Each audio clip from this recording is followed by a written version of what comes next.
नमस्कार मित्रांनो, मी हेमंत. मित्रांनो, महाराष्ट्रात काही दिवसांपासून म्हणजे महिना दीड महिन्यांपासून लैंगिक अत्याचार, महिलांवर होणारे लैंगिक अत्याचार याच्या अनेक घटना आपण बघत आलेलो आहे. सर्वात मोठं उदाहरण म्हणजे नाशिकचा भोंदूबाबा खरात आणि अमरावती परतवाड्यातील आयान शेख यांनी केलेले मुलींवरती, महिलांवरती लैंगिक अत्याचार हे आपण सर्वांनी बघितलेच आहे. असंच एक प्रकरण आता कोल्हापूरमधनं वर आलेलं आहे. मित्रांनो, कोल्हापूरमधील हातकणंगले तालुक्यातील पुलाची शिरोळी हे गाव, या गावातलं हे प्रकरण आहे. यात सुद्धा मुलींवरती, तरुण मुलींवरती लैंगिक अत्याचार होणं, त्यांचे व्हिडिओज बनवणं आणि त्या व्हिडिओजच्या माध्यमातून ब्लॅकमेलिंग करणं असे प्रकार घडलेले आहेत. पण या तरुणाला अटक सुद्धा झालेली आहे. आणि काय आहे नेमकं हे प्रकरण, कोणत्या मुलींवरती अत्याचार झाला आणि हे प्रकरण इतकं पेटलंय की काल हातकणंगले तालुका, पुलाची शिरोळी गावाच्या आजूबाजूचा परिसर सगळीकडे कडकडीत बंद पाळण्यात आला. आंदोलन झाली, हिंदुत्ववादी संघटनांनी यामध्ये आंदोलन सुद्धा केलेली आहेत. तर बघूया हे प्रकरण नेमकं काय आहे. पण त्या अगोदर आमच्या चॅनलला ताबडतोब सबस्क्राईब करा. मित्रांनो, कोल्हापूरमधील हातकणंगले तालुक्यातील पुलाची शिरोळी हे गाव, या गावात राहणारा 22 वर्षीय शाहिद सनदे हा तरुण. शाहिद हा कोल्हापूरमधील एका नामांकित कॉलेजमधनं फार्मसीचं शिक्षण घेतोय आणि हातकणंगले तालुक्यातच त्याच्या मामाचंही एक गाव आहे. तो मूळचा पुलाची शिरोळीमधला आणि जवळच त्याच्या मामाचं गाव आहे. मामाच्या गावी त्याचं नेहमी जाणं येणं असायचं, राहणं असायचं. आणि याच दरम्यान त्याची ओळख एका मुलीशी झाली. त्या मुलीसोबत ओळख झाल्यानंतर तिच्यासोबत चॅटिंग करणं, तिच्यासोबत फोनवरती बोलणं, असं करत करत याने शिताफीने त्या मुलीला आपल्या जाळ्यात ओढलं. ही माहिती क्रमांक 1. माहिती क्रमांक 2 की शाहिदच्या बहिणीची एक मैत्रीण होती. त्या मैत्रिणीसोबत सुद्धा त्याने ओळख वाढवली, तिच्यासोबत मैत्री केली आणि मग शिताफीने तिला सुद्धा आपल्या प्रेमाच्या जाळ्यात ओढलं. माहिती क्रमांक 3, हा शाहिद सनदे, विकृत शाहिद सनदे हा सोशल मीडियावरती सुद्धा अनेक मुलींना अप्रोच करायचा, हाय हॅलो करायचा, शिताफीने त्यांच्याशी बोलायचा आणि त्यांना आपल्या प्रेमाच्या जाळ्यात ओढायचा.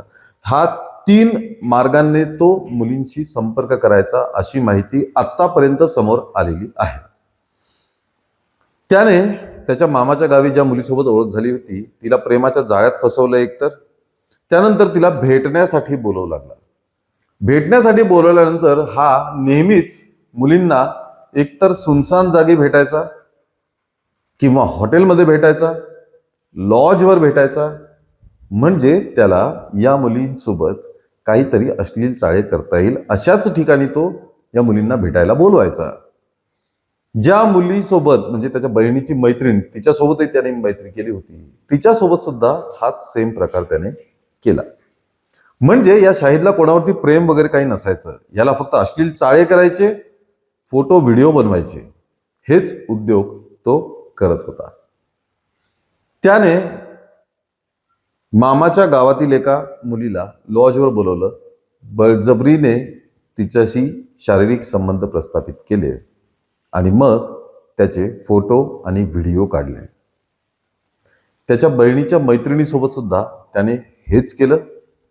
तिला बोलवलं, हॉटेलवरती घेऊन गेला, लॉजवरती घेऊन गेला, शारीरिक संबंध बळजबरीने प्रस्थापित केले आणि त्याचे सुद्धा फोटो आणि व्हिडिओ हे बनवले. अशी माहिती समोर येते की याच मुलीला म्हणजे त्याच्या बहिणीच्या मैत्रिणीला, ती शुद्ध शाकाहारी असताना सुद्धा तिला मांसाहार खाण्यासाठी दबाव टाकला, तिला बळजबरीने मांसाहार खायला लावला. त्या मुलीने नकार दिला आणि तरी सुद्धा याने ही बळजबरी त्याच्यावरती केली. असं करत करत करत अशी माहिती मिळतीये की त्याने जवळपास 15 ते 18 मुलींसोबत त्याने हे प्रकार केले. मग एखाद्या मुलीसोबत संबंध प्रस्थापित केल्यानंतर, फोटो व्हिडिओ काढल्यानंतर हे फोटो किंवा व्हिडिओ तुझ्या नातेवाईकांना दाखवू, व्हायरल करू, व्हॉट्सअपवरती पसरवू अशी धमकी देऊन तो त्या मुलींच्या इतर मैत्रिणींना हेच करण्यासाठी माझ्यासोबत कन्व्हिन्स कर असं सांगायचं. म्हणजे अमरावतीच्या परतवाड्यातील आयान शेखची जर तुम्ही स्टोरी बघितली असेल तर त्याने सुद्धा हीच टॅक्ट वापरली होती.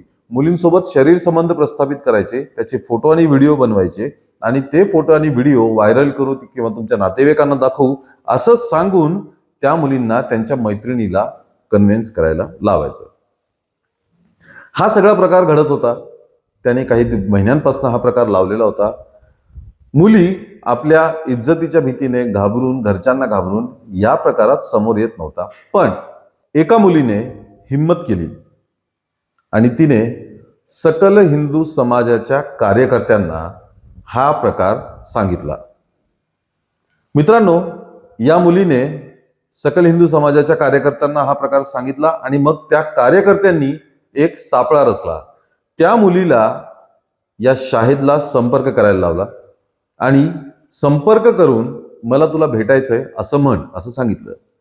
या मुलीने त्या शाहिदला संपर्क केला, आपण भेटूया असं सांगितलं. नेहमीप्रमाणे या शाहिदने निर्जन स्थळी, म्हणजे जिथं माणसांचा वावर नाही, लोकांचा वावर नाही, अशा ठिकाणीच आपण भेटूया असं तिला सांगितलं. ही मुलगी तयार झाली. अर्थात ही मुलगी काही सापळा रचत नव्हती, सकल हिंदू समाजाचे कार्यकर्ते हा सापळा रचत होते. मग त्यांनी त्याला बोलवलं आणि जेव्हा शाहिद त्या ठिकाणी त्या निर्जन स्थळी आला, त्याला ताब्यात घेतलं. ताब्यात घेतल्यानंतर त्याचा फोन काढून घेतला आणि तो फोन चेक केला असता अनेक मुलींसोबत त्याचे नग्न अश्लील व्हिडिओ त्या फोनमध्ये सापडले. आता ही घटना ज्या दिवशी घडली त्या दिवशीच्या दुसऱ्या दिवशी याच शाहिदचा एक सोशल मीडियावरती व्हिडिओ आलेला आहे. त्या व्हिडिओमध्ये शाहिद याने या सर्व गोष्टींची कबुली दिलेली आहे की मी हिंदू समाजातील मुलींना फसवलं, त्यांच्यासोबत फिजिकल रिलेशन माझे होते आणि आता यापुढे मी असं करणार नाही. सकल हिंदू समाजाच्या कार्यकर्त्यांनी मला चांगलाच समज दिलेला आहे आणि ह्याच्या पुढे मी कुठल्याही हिंदू स्त्री किंवा मुलींच्या नादी लागणार नाही, अशा वक्तव्याचा तो पूर्ण व्हिडिओ आहे. हा व्हिडिओ एका गाडीत बसून काढलेला आहे. त्यामुळे हा व्हिडिओ सकल हिंदू समाजाच्या लोकांनी, कार्यकर्त्यांनी जेव्हा त्याला ताब्यात घेतलं तेव्हाचाच हा व्हिडिओ असला पाहिजे, तेव्हाचाच हा व्हिडिओ आहे. त्यात शाहिद स्वतः ही कबुली देताना दिसतोय. त्यानंतर शाहिदच्या वडिलांचा एक व्हिडिओ समोर आलाय. त्यांनी सुद्धा सोशल मीडियावरती एक व्हिडिओ पोस्ट केला, शाहिदच्या कृत्यांची माफी मागितली आणि आम्ही सर्वांची माफी मागतो, ज्या मुलींसोबत त्याने असं केलंय त्याचीही माफी मागतो आणि आम्ही त्याला जी काही शिक्षा देतील पोलीस, कोर्ट, न्यायालयातनं त्याला जी शिक्षा देईल, त्याला फाशी जरी दिली तरी आमचा त्याला काही विरोध नाही, आमचा त्याला काही आक्षेप नाही. त्यामुळे त्याला कडक शिक्षा व्हावी, आमचा त्याला कुठलाही पाठिंबा नाही, सनदे कुटुंबाचा कुठलाही पाठिंबा नाही, असा व्हिडिओ शाहिदचे वडील समीर सनदे यांनी सुद्धा जारी केलेला आहे.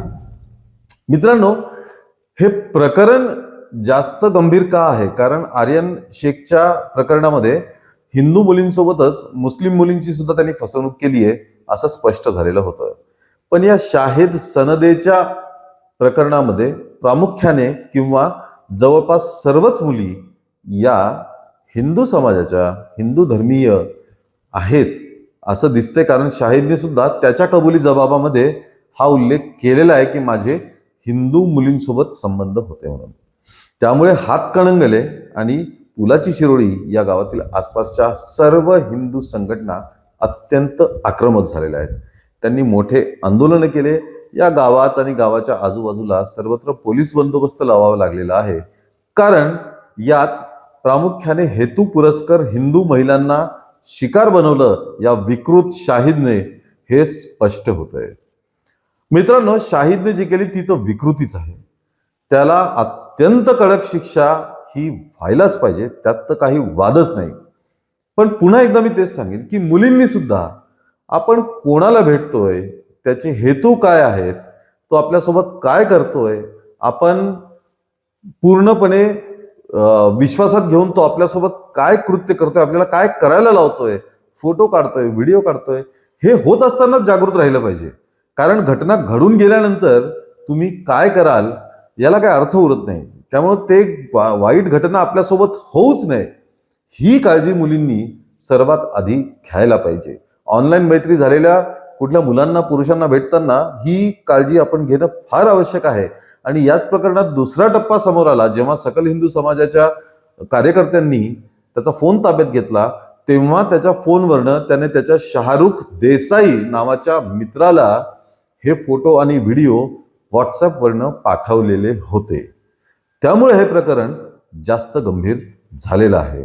कारण या शाहरुख देसाईला जेव्हा त्यांनी फोटो आणि व्हिडिओ पाठवले, असं म्हणतात, अशी माहिती समोर येते की त्या शाहरुख देसाईनेच उलट या शाहिद सनदेला ब्लॅकमेल करायला सुरुवात केली, त्याच्याकडनं आपले काही कामं करून घ्यायला सुरुवात केली, नाहीतर मी तुझे फोटो आणि व्हिडिओ व्हायरल करेल अशी धमकी तो शाहिद सनदेलाच देत होता. म्हणजे मित्र म्हणून त्याने त्याला फोटो आणि व्हिडिओ पाठवले, विकृतीचा एक भाग म्हणून, आणि परत त्या मित्रानेच याला परत ब्लॅकमेल केलं. त्यामुळे त्या शाहरुखने अजूनही कुठे हे फोटो व्हिडिओ पसरवलेत का, कोणाला पाठवलेत का, याचा शोध सध्या पोलीस घेत आहेत.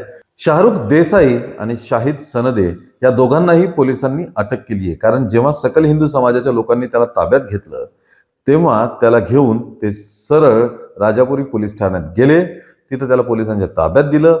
त्या मुलीने रीतसर तक्रार दिलेली आहे आणि त्या तक्रारीनुसार शाहिद सनदेला ताबडतोब अटक करण्यात आली आणि त्यानंतर शाहरुख देसाई याला सुद्धा अटक करून ताब्यात घेण्यात आलेलं आहे.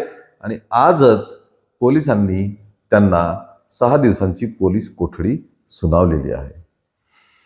मित्रांनो, हे सगळे प्रकार होत आहेत.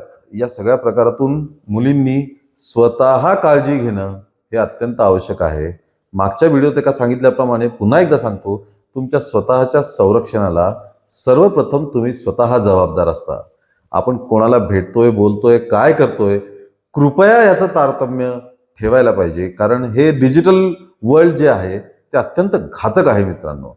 त्यामुळे कृपया काळजी घेणे आणि या शाहिद सनदेसारख्या विकृतीला वेळीच ठेचून काढणं हे अत्यंत आवश्यक आहे. कारण मुलींच्या आयुष्याचा प्रश्न असतो, त्यांच्या पूर्ण करिअरचा, सर्वच गोष्टींचा प्रश्न असतो.